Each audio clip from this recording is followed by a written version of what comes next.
There are confessions that should die with their keepers.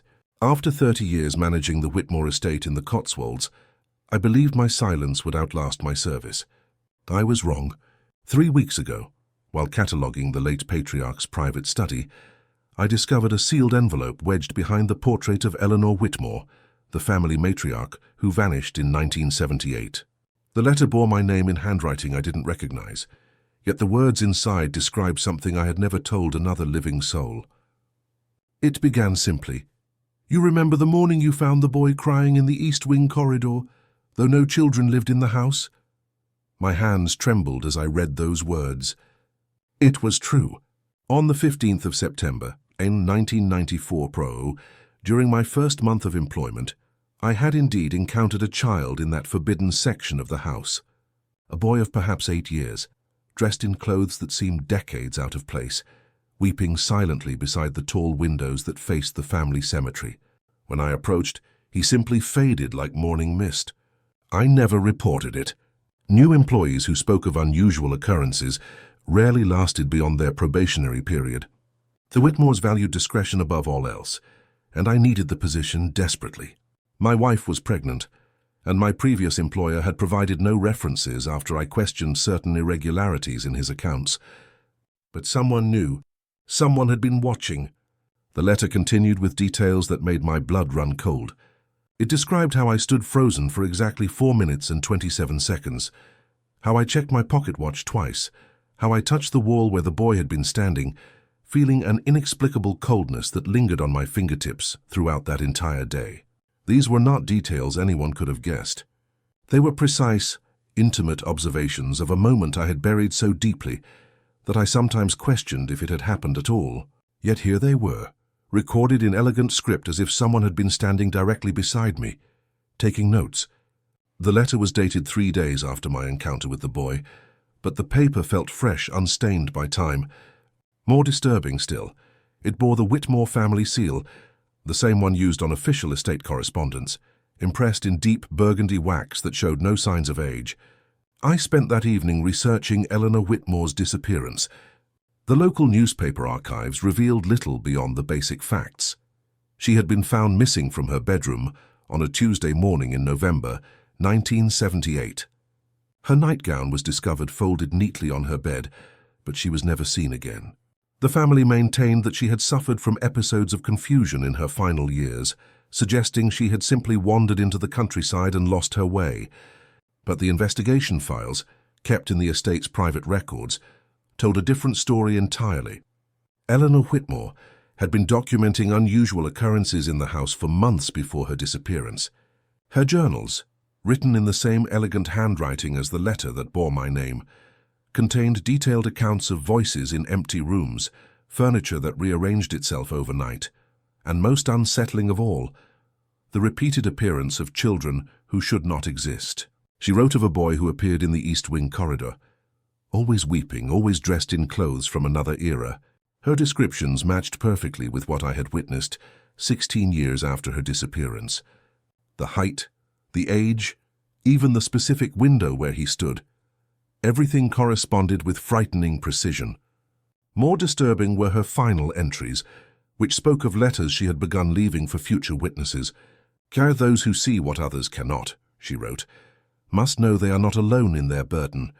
The house remembers everything, and it chooses who will carry its memories forward." The last entry was dated the night before she vanished. "I have prepared 17 letters for 17 moments that have not yet occurred. The house has shown me what will come to pass. Tomorrow I will ensure they reach their intended recipients when the time is right." I realized with growing dread that my letter might be one of those 17. Eleanor Whitmore had somehow witnessed my encounter with the boy decades before it happened, and had left detailed evidence of impossibility itself. That revelation led me to search more thoroughly through the estate's hidden spaces. Eleanor's private study, sealed since her disappearance, required considerable effort to access. The current Lord Whitmore had given explicit instructions that it remain undisturbed, but my 30 years of faithful service had earned me certain liberties. Behind a false panel in her writing desk, I discovered 16 more sealed envelopes, each bearing different names. Some I recognized as former employees, who had left the estate under mysterious circumstances. Others belonged to staff members who had died decades ago, their letters apparently never delivered. The envelopes were arranged chronologically, spanning from 1979 through 2027. My letter occupied the middle of this timeline, suggesting that Eleanor had somehow perceived events extending nearly 50 years into the future. I opened one envelope marked with the name of Harold Pemberton, the previous estate manager, who had left abruptly in 1986. The letter described in precise detail an incident he had confided to me during his final week of employment. He had discovered all the clocks in the house stopped at exactly 3:17 in the morning, despite none of them being wound or connected to electricity. The letter included technical specifications about the positions of each clock's hands, the ambient temperature of the rooms, even the specific creaking sounds the floorboards made as Harold walked between them. Information that could only have been recorded by someone physically present during his midnight investigation. The pattern became clear as I examined more letters. Eleanor Whitmore had not simply predicted future events. She had witnessed them as if she had been invisibly present during each occurrence. Every letter contained the kind of intimate, sensory details that only a direct observer could provide. The implications were staggering. Either Eleanor possessed some form of supernatural foresight that allowed her to experience future moments with perfect clarity, or something far more disturbing was at work. Perhaps her consciousness had somehow become embedded within the house itself, allowing her to witness everything that transpired within its walls across decades. I found evidence supporting the latter theory in her research notes, discovered in a leather portfolio marked Architectural Investigations. She had been studying the original construction records of Whitmore Estate, built in 1743 by the first Lord Whitmore following the death of his 8-year-old son. The boy had died of consumption in what was now the East Wing, in the same room that looked out upon the family cemetery. According to Eleanor's notes, the original Lord Whitmore had incorporated unusual specifications into the house's design, specific angles for the mirrors, particular materials for the walls, and most telling, a network of hidden passages that connected every major room. Eleanor theorized that these modifications were not merely architectural quirks, but deliberate attempts to create what she termed temporal echoes, spaces where traumatic events could replay indefinitely, witnessed by sensitive individuals across generations. Her theory gained credibility when I discovered the blueprints she had annotated. Every location where supernatural encounters had been reported corresponded with rooms containing specific geometric patterns in their construction. The walls featured particular angles designed to capture and reflect not just light, but what Eleanor called emotional resonance. The East Wing corridor, where I had seen the crying boy, was positioned at the exact intersection of 3 such patterns. According to Eleanor's calculations, this created what she described as a window between temporal states, allowing past trauma to manifest visually for those with sufficient sensitivity to perceive it. But the most chilling revelation came in her final research notes. Eleanor had discovered that the house's ability to preserve and replay traumatic memories was not random. It was cumulative. Each new tragedy added to the estate's catalogue of echoes, creating an ever-expanding repository of pain that could overwhelm sensitive observers. She wrote, "The house is not haunted by the dead, but by unresolved grief itself. Each generation adds to its burden, and eventually, someone must serve as witness to prevent the accumulation from consuming the living." I understood then why she had disappeared. Eleanor had not fled from the house's supernatural properties. She had merged with them, becoming a permanent observer whose consciousness could move freely through time to document evidence for future witnesses. Her letters were not predictions, but reports filed from a vantage point outside normal temporal constraints. She had become the house's memory keeper. The weight of this understanding should have terrified me, yet I felt a strange sense of relief. After 30 years of carrying the memory of that impossible encounter alone, I finally understood that I was part of a larger pattern, one carefully documented by someone who had sacrificed her own existence to preserve the truth. But Eleanor's letters contained one final revelation that changed everything. Hidden within the last envelope, marked simply "For the Keeper," was a letter addressed to me personally, not about my encounter with the crying boy, but about something that had not yet occurred. By the time you read this, as it began, you will have discovered the other letters and understood their purpose. You will also have begun to feel the pull, the subtle invitation to join me in this eternal observation. The house has chosen you as my successor. My hands shook as I read her description of events that felt inevitable, how I would begin to perceive other temporal echoes throughout the estate, how the boundaries between past and present would blur for me as they had for her, and ultimately, how I would face the same choice she had made decades ago. The letter detailed specific signs that would indicate my transition was beginning. Objects appearing in rooms where I had not placed them, voices calling my name from empty corridors, and most distinctly, the gradual ability to witness events from different time periods simultaneously. As I finished reading, a child's voice echoed from the East Wing corridor. I walked toward the sound with a calmness that surprised me. The fear that had defined my first supernatural encounter 30 years ago was gone, replaced by something approaching acceptance. Eleanor's letter had prepared me for this moment, though I had not expected it to arrive so quickly. The boy stood exactly where I remembered him, but this time I could see him with perfect clarity. His clothes were indeed from another century, a sailor suit popular in the early 1900s. His tears fell soundlessly, and when he looked at me, his eyes held the same ancient sadness I had begun to recognize in the estate's mirrors. "You see me clearly now," he said, his voice carrying across decades. "Mother said someone would come who could help us remember properly. Mother." Eleanor Whitmore had become this child's mother in death, just as she had become the house's memory keeper. The boy was not a ghost, but a preserved moment of trauma. The original Lord Whitmore's son, trapped in his final hours of fever and pain, eternally weeping for a comfort that never came.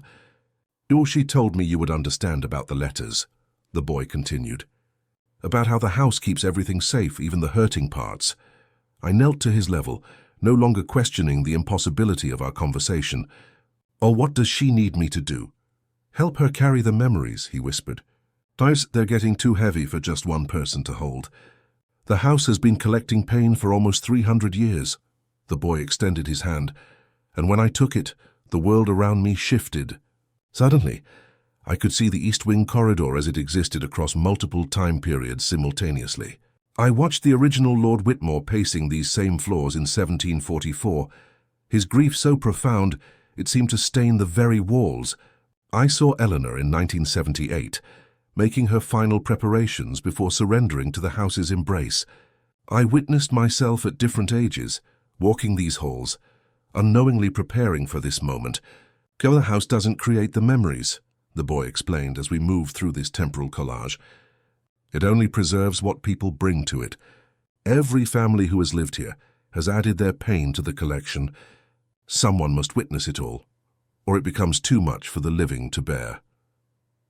I understood now why so many staff members had left suddenly over the years, why the Whitmore family maintained such emotional distance from their ancestral home, why certain rooms remained perpetually cold despite the most modern heating systems. The house was not malevolent. It was overwhelmed by centuries of accumulated grief. Eleanor appeared then, not as the elderly woman who had vanished in 1978, but as a presence that existed outside of age. "I've been waiting for you to understand," she said. "The letters were not just evidence, they were invitations. The house chose you because you have the strength to help me process what has been collected here. But accepting this role means leaving everything else behind," Eleanor continued, her voice carrying the weight of decades spent in service to impossible duty. "You will become like me, able to move through time within these walls, to witness and record but unable to participate in the linear world of the living." I thought of my wife, who had passed 5 years ago. Of my children, grown and scattered across continents, visiting only on holidays. Of my small cottage on the estate grounds, where I had spent countless evenings alone with memories that grew more distant each year. What truly was I leaving behind? "The current Lord Whitmore will never know," Eleanor assured me. "Time moves differently for those in my condition. To him, you will simply continue your duties as you always have. But you will also serve as keeper of the house's deeper truths." The boy tugged at my hand. How will you help us organize the memories? Some of them are mixed up, and Mother gets tired trying to sort them alone. I looked around at the temporal echoes surrounding us, generations of Whitmores experiencing their most profound losses, their joys overshadowed by the house's appetite for preserving pain. Someone needed to bear witness to their suffering, to ensure their experiences were not lost or forgotten. "What happens to my letter?" I asked Eleanor. "The one you wrote about my encounter with the boy?"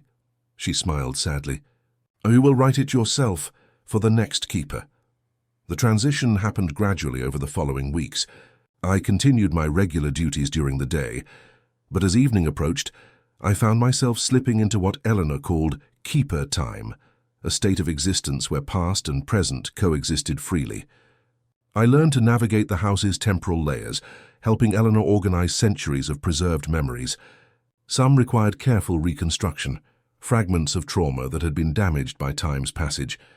Others needed to be contained more securely, their emotional intensity threatening to overwhelm the living family members who still resided in the estate's modern sections. The work was exhausting in ways I had never experienced. Not physical fatigue, but a deep spiritual weariness that came from absorbing decades of accumulated grief. Yet it was also profoundly meaningful.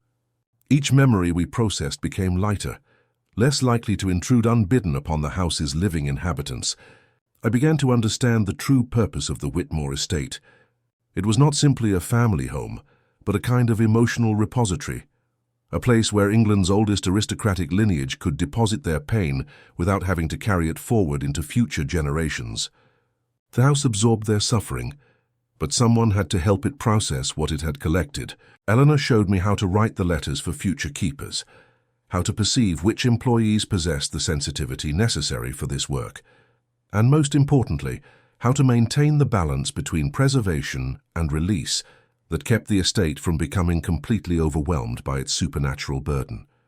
Now, 3 months after reading that first impossible letter, I understand why Eleanor chose to document everything so meticulously.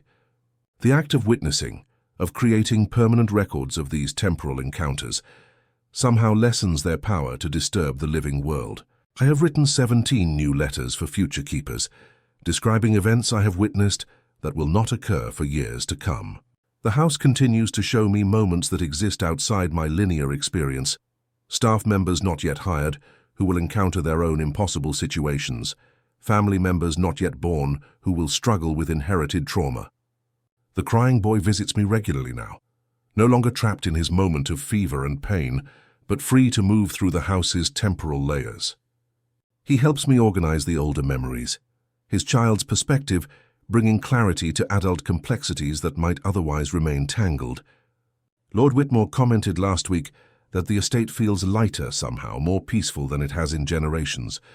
He attributed this to my years of faithful service, never suspecting that his family's ancestral pain is finally being properly processed rather than simply accumulated. I know that someday, another employee will discover a letter bearing their name, describing an encounter they thought they alone had witnessed. When that day comes, I will be ready to guide them into this strange form of service. The house remembers everything, and now I help it remember with purpose rather than pain.